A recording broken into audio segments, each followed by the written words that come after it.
Okay, ladies and gentlemen, welcome to the third slot of the day here on the Taste the Trends Kitchen. My name's Steve Walpole, I'm your host and compere for today. And the third demonstration today is one that's, for me, really topical, but also really quite important in the way that food and the way that we think about food is happening. So we're on to ethical. We've already had a little bit now about plant-based, we talked about sustainability, and we talked about sort of some of the serious sides. So we've been having a little bit of fun and trying to make it as sort of interesting as possible.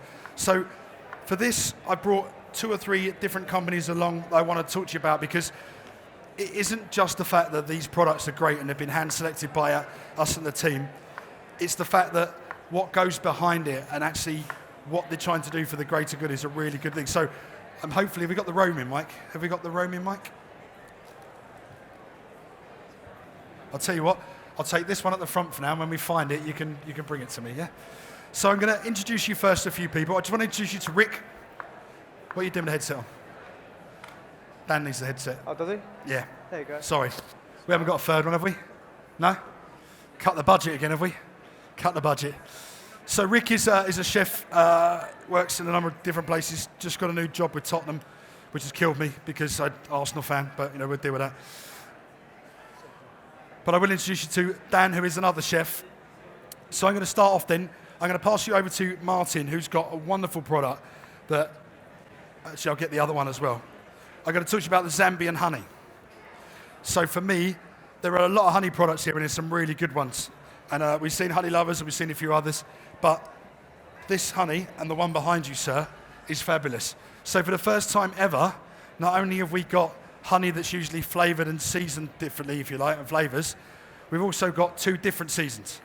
So we've got winter and we've got summer, is that correct? So a big round of applause for Martin and Zambian Honey. He's going to talk to you about it. Go, yeah. Okay, we've got summer harvest and winter harvest. I build beehives in Zambia in the Copper Belt, and so far we've built 120,000 beehives. We give 10 hives to each family in the African bush, and we harvest from them twice a year so they get an income. This year we're going to produce about 1.4 million jars of honey, and we will impact 7,000 families. We've won 2 gold stars on the Great Taste Awards for both honeys. Cream. You got any cream there? Anything else? Oh, he's gone. Sorry, I was looking for my chocolate. I apologise. Go on, carry on. I don't know what else to say, except that, we've been going since 2010, and we hope to... I said we built 120,000 beehives. We've been contracted by a charity to build another 50,000 next year, which means we'll impact another 5,000 families. So it's a social enterprise that impacts local communities. No, for me, that's a fabulous thing. I think sometimes you don't really understand some of the stories behind it, and you see it on a shelf, or you see a product there, but you don't realise sort of the work that's gone into it. And there's 3 companies here for me that the work they've done to get to where they've got is a fascinating story.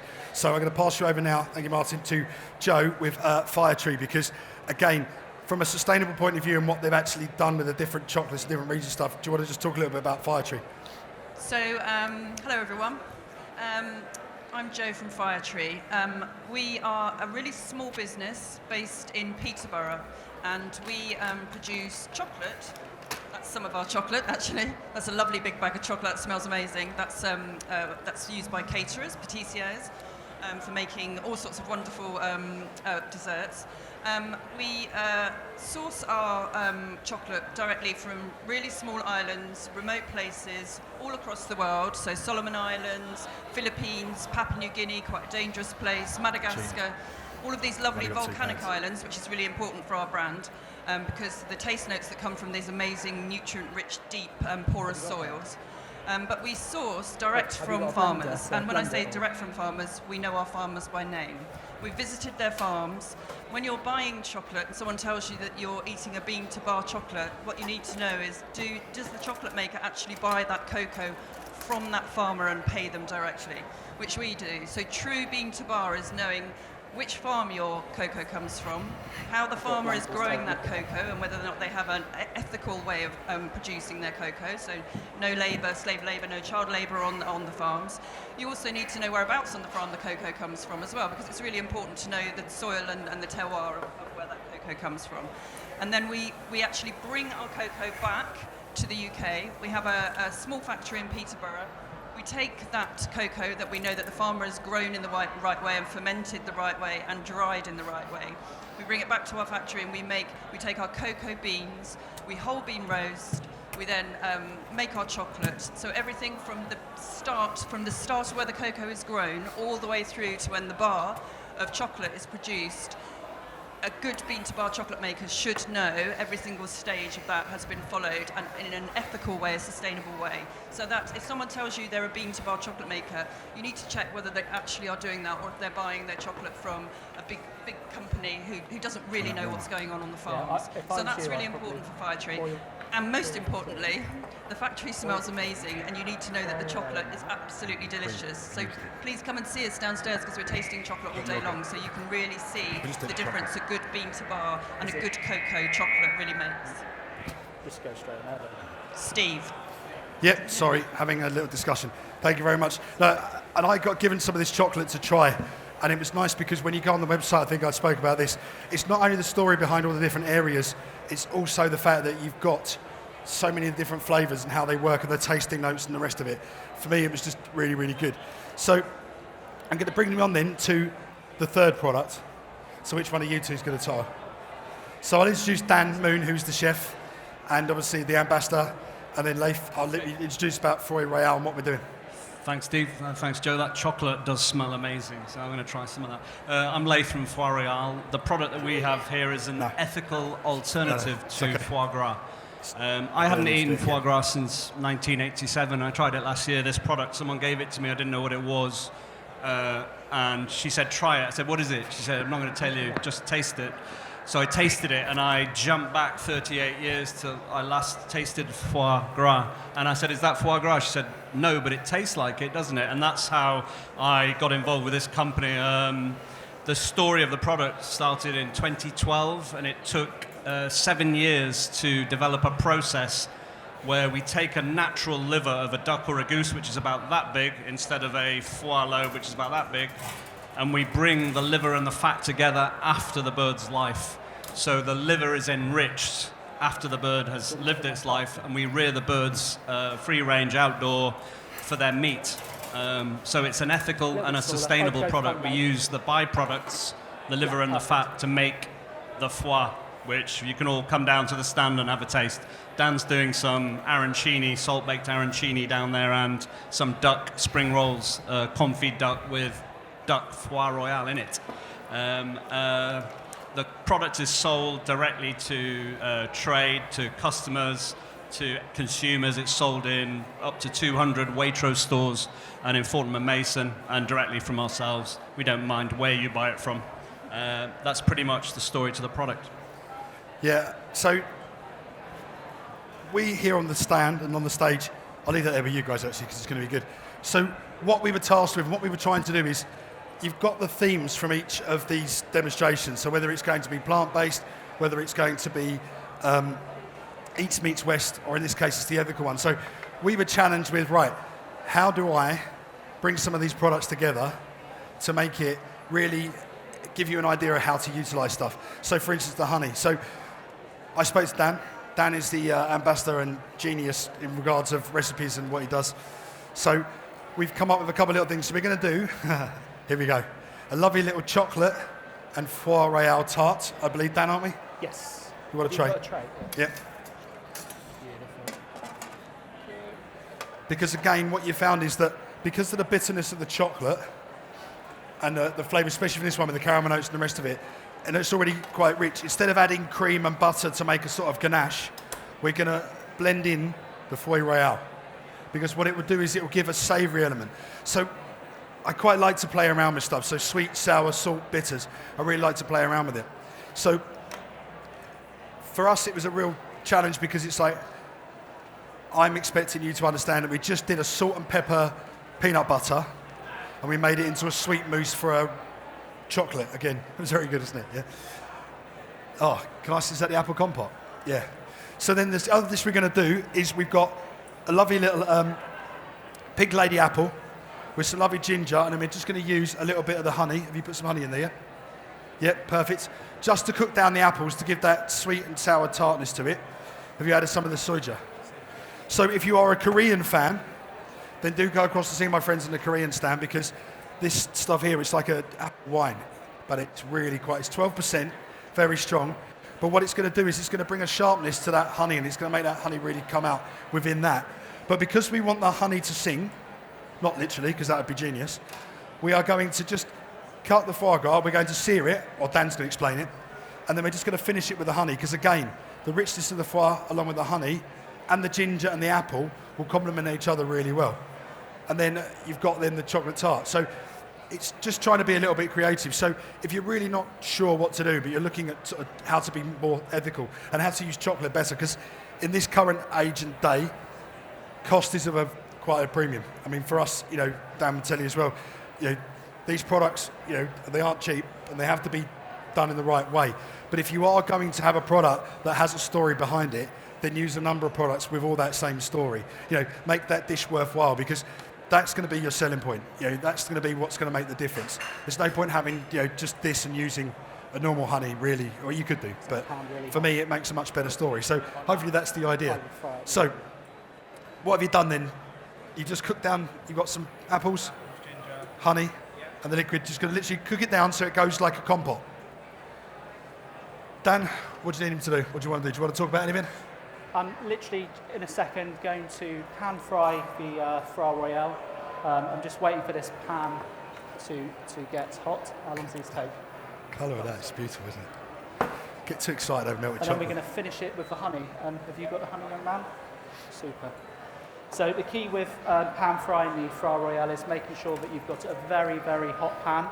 You obviously don't want to put any extra oil or fat in there, because obviously you've got the oil from the Foie Royale. So I'm just literally, that's not hot enough. Is that as hot as it goes? Because yours is on 18. You've done that on purpose. That's what happens when you get chefs involved. Look, they get too technical and they start talking. So I would say look up the websites, go and visit them. Whereabouts is your stand, sir? There we go. Right, so you're in the sustainable section. You're Ground floor entrance. ground floor entrance. You can't miss it. So on the way out, on the way in, you have to go and see them. And Fire Tree, you're downstairs as well. Oh, next door. Right. So you got a little bit of a trek around the store. You go and get the honey, and then you go and see these two guys. But also downstairs in the Foie Royale stand, what they are doing is you've got a number of other products you're doing, Dan, haven't you? Yes. So do you want to just explain about how you use it and what you're doing? Right, so basically I use Foie Royale. The first thing I started using it, I do like a Foie Royale butter. So I literally just blend Foie Royale, and how do we turn this down, you man? Blitz Foie Royale with butter. So I turn it into like a Foie Royale butter, and I serve that on things like ham hock, chicken terrine. It's basically a very, very versatile product. Smells amazing. You can use in anything. Can you smell that? Yeah. I shouldn't get so excited. You can basically use Foie Royale, like foie gras and pan searing, like I'm doing now. You can use it in terrines. You can make parfaits with it. You can basically do exactly what you can do with foie gras, and that's why I like the product so much. All right. So as you can see, you've got a really nice caramel on that. I'm just going to turn it over. And can I turn that off now? Yeah, turn it off, yeah. Just like that. Come on. There you go. Super. The joys of modern And then technology. I'm just going to baste that with a little bit Have you of switched this it on and off? lovely bit of honey. Hopefully I won't smoke the place out. It's okay. We haven't seen the fire marshal yet, so you'll be all right. We will in a minute. Oh, will you? Okay. All right, so I'm just going to let I'll that tell you what, absorb do you want that to a just little bit. put some of the ginger, just dice it just onto the bread so we can just... So what I've done is just got some rye bread, because rye bread for me is a really good flavour. It's got that maltiness to it. I'm going to put a little ginger, because again, you know, the ginger just works quite well with apple, works really well with the honey, works well with the foie gras. So it's about marrying all the flavours up. So as you Oh, can look see, at that. that honey started to really caramelise as well. Got all But, the flavour from the Foie Royale. It's stunning. But for me, that winter honey, it's got such a lovely dark colour, isn't it? And it's so much deeper. And it's amazing how you can get two different flavour profiles, so just different times. It's a really good thing. Are you putting the compote on top of the crouton and then the napa? Yeah, I think so. I think that's exactly how I would just do it. So yeah, let him do the ginger on the croûtes.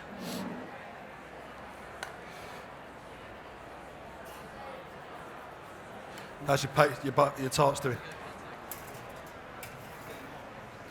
That's right. Yeah. Jeez. Might need a little bit longer. Oh, perfect. Hey, look at that. See, this is why you bring an expert like Dan along to your demos. Even he's impressed that it's worked. I can't believe it.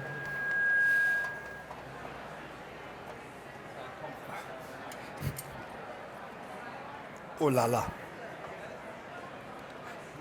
Oh, should we do 2 more or not? Can do. Is it easy? For me. I'll let you do it then. Right. Are you going compote and then up at Royale? So, if you're wondering why I'm being lazy and I brought Dan along, it's because I loved playing around with this product. I was very lucky to get some samples, and I took it to another show I did in Germany. And I had a Dutch team with me, I had a German team as well as an English team. And when you're talking about, Foie Royale, they were like, oh, it has to be foie gras. Are you not foie gras? So we had 2 dishes on with foie gras, and I swapped it out. And I did a tasting session. And it was so nice because what you found was that they couldn't quite tell the difference, but it was a smoother flavour. And therefore, it was less work. So suddenly you see them getting excited because you haven't got to devein it. You haven't got to worry about looking after it. The yield and the loss was not so much.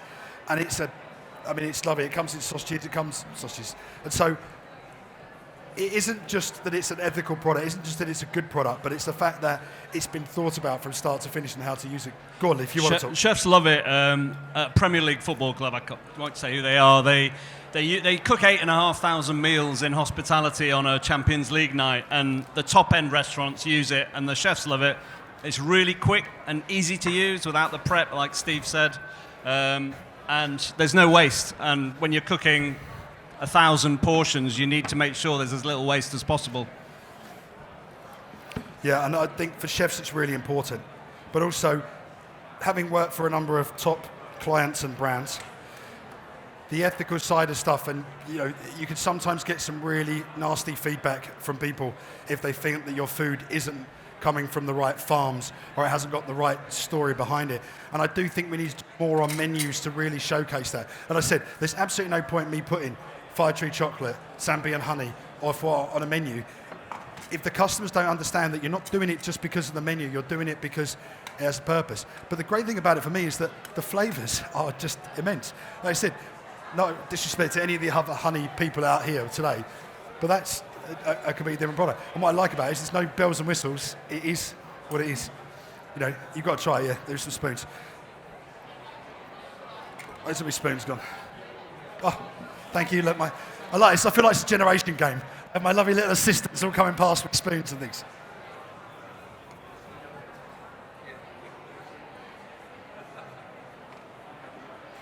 Right. So, shall I do these last 2 up? Have you got any more of that compote? Do you want to do these last 2? And then we can let the panel taste and then let some other people taste. Hold on. Kira, you okay? Is this for this one, yeah? Has anybody got any questions? Anyone who wants to know anything about the ethical side of food and what we do? By the way, there is a whole sustainable section and an ethical section over there, so please come and chat. It's good stuff, isn't it? Yeah. Yeah. You can try that one, go for it. Yeah. That's the other one, isn't it? Oh, sorry. There we go. So, just to let you know, Dan, you want to explain a little bit about what you're doing and what you've done? So basically, for this little chocolate and Foie Royale tart, Thank you, Smiler. I've basically cooked some spring roll pastry in between 2 moulds. I didn't use any butter or any egg whites, so you've got like a really crispy shell. And here we've got some melted chocolate. Is it just melted chocolate, or have you put cream in there, or? No, it's literally just the chocolate, because I thought just the chocolate. I wanted to really... What I've got here is some duck Foie Royale, which I'm going to dice up. And what we're going to be doing is basically making a ganache with the Foie Royale and using that as the cream element. So I'll tell you what I'll do. I'll pass some of the chocolate around so you can all see how strong it is and the flavour profile. You're right, Chef.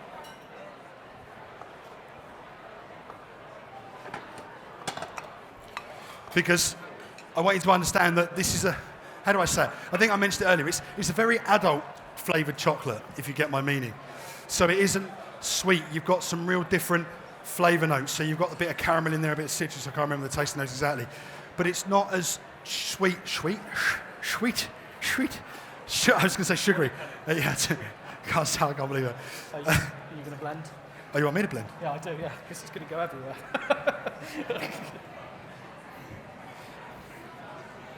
And I'm going to run for the hills. I'll leave that on the board. So it's not as sweet, so it's got the bitter notes that you would expect, but it's not got the, oh, it's going thick as you like. I can't talk and whiz. Where's my chef? Come here, chef. If it settles too much, you might need to let it down on the heat. Yeah, that's cool. We'll get another saucepan up, frying pan or whatever we do with it. So, once we pass it around, have you got the chocolate? Has it gone round? Yeah. So when you taste it, you're going to get, but what you need to do is leave it in your mouth, if you get my meaning. Let it roll around in there, just let it warm up, get those flavours, because you're going to find it's a very, very different chocolate. And you're going to get an earthiness, which is what, so again, with the honey, you can come and try the honey in a minute. You can come and try the chocolate. You're getting a totally different flavour experience. So you're getting that earthiness, you're getting those different notes, you're getting quite a strong flavour. This is why it works so well with a savoury. And then with the honey, it's like that winter one has got so much going on. It's a different product. I was just going to say that the chocolate, all of the Fire Tree chocolate, our 100% is just cocoa mass, but there's just cocoa mass, cocoa butter and unrefined cane sugar in there. So the taste notes absolutely come from the soil. So that caramel, honey, citrusy taste note that you're getting there would be completely different. This is our Philippines, so if you were eating our Madagascan chocolate, you'd get really zingy raspberry notes. But it's just like wine and grapes. Wherever it's grown, it takes the taste note from the soil, like honey, so yeah. Cool. Well, I'll tell you what we do then. Let's let you guys try a couple, or try one, and then we'll pass the rest round. So some lucky people are front end to get some. So basically we've got the rye bread with the ginger and then the apple compote with the Zambian honey in. Then to lift that Zambian honey, what we've then done is we've pan fried the lovely foie gras and then just finished it with a little bit of the honey. So you'll get that nice, smooth, parfait sort of feeling from the foie gras. You're going to get that little burn from the ginger. You've then got the apple compote, which is that sweet and sour thing, and just the rye bread.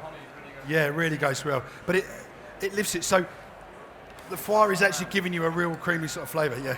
Pass it around. It's sort of suit in the front. How are we looking there? Yeah, good. Just spread out the. You could probably garnish up a bit of the. Obviously, normally we'd have a little bit of cream in there as well to let it down a little bit. Sorry. You can see how it. I got milk. Milk yeah, we can garnish that with maybe some apples, some ginger, a little bit more honey. You said we've got some grated cacao, isn't it? Yeah, I'll go and get that on the top for you.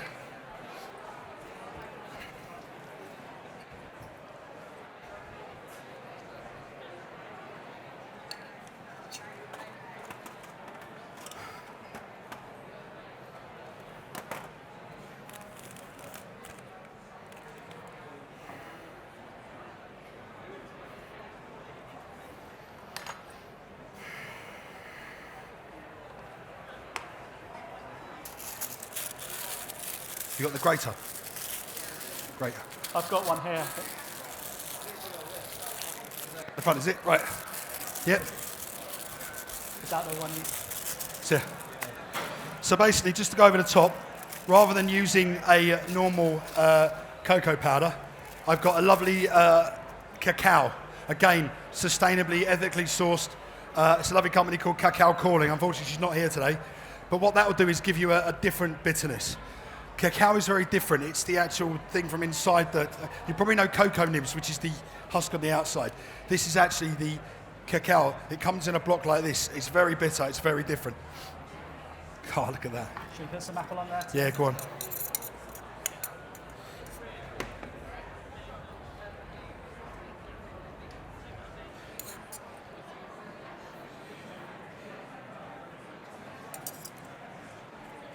So again, just being clever with the chocolate, just being clever with the honey, the apple, the cocoa butter, it just looks, yeah. So again, you're doing a sweet but savoury but slightly sweet tart. What do you think? Anybody tried it? Yeah? Got 2 more bases of me to come out. So if you want to have a chat or you want anything you want to find out about the honey, any questions about the chocolate? You lot are a really hard audience today. Like nobody's like, did they? Quiet. Everyone's quiet. Those bad boys golden. Huh? We're just seeing if they're golden or. Yeah, I think they're. We'll just stick with 2. Yeah. Okay. Quickly moving on. We had a slight technical hiccup. No. Yeah, that's good. Oh yeah, he needs to. It's great stuff. So again, if you're looking to be a bit more adventurous with chocolates, they don't just do the 3 main types of creative. They do a coffee one, which is absolutely superb, isn't it? The coffee is, and it's not an intense coffee like you would imagine. It's quite subtle, but it builds. So the little bar you gave me, I ate it and I was like, yeah. So it's like, okay. But then as it carried on, it was just really, really good. So the coffee chocolate would probably work really well. So if you've got any questions, please have a chat with Dan, have a chat with Leith. Sorry. You're not Leith School of Cookery, but you could be. No? No, it's all right. They're just very quiet. No one wants to talk about. Does anyone want to know anything about the ethical side of stuff or anything about what they do, how they do, or if you want to talk to anybody, they're going to be around for the next 20 minutes where you're going to go off and cook. But Cook some more arancinis. yeah, go on then. You want to try it, yeah?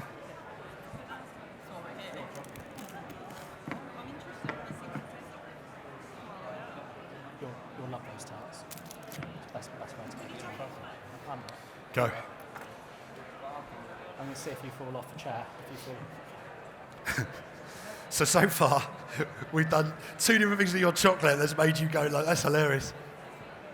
But when you get the honey or when you get the chocolate, it really works.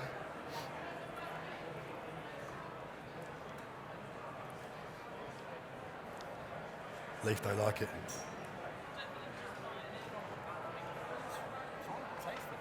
No, you can't. That will act. Oh, but you can't get it? Yeah. You get the creaminess? Yeah. Normally you would have cream in the mix as well to lighten the No, load. not for you? Oh, you can't speak? Oh, that's all right. This is why we get the guinea pigs up, because from my point of view, it's great. So they get to try it. So we haven't just fudged this together, honestly, we really haven't. But like, we know, when you speak to Dan and you listen, so the whole idea, as I said, Dan has been cooking with this for how many years, Dan? 25 years. So Dan knows the product inside out and he knows what works really well. Product 4 years. I've been cooking for 25. Yeah, okay, I was going to say. But suddenly when you've been cooking with it that long and you start to play around and you start to see how things go, you start to understand. So when he said, yeah, we could do a chocolate and foie tart, yeah, and then we could do the little honey and we could do, so suddenly it's making sure that you're choosing products that really work. So if you want to come and have a quick taste, you can. But that cacao on the top's good as well. Are you surprised? Right, well, if you want to talk to these guys at all, come and have a chat.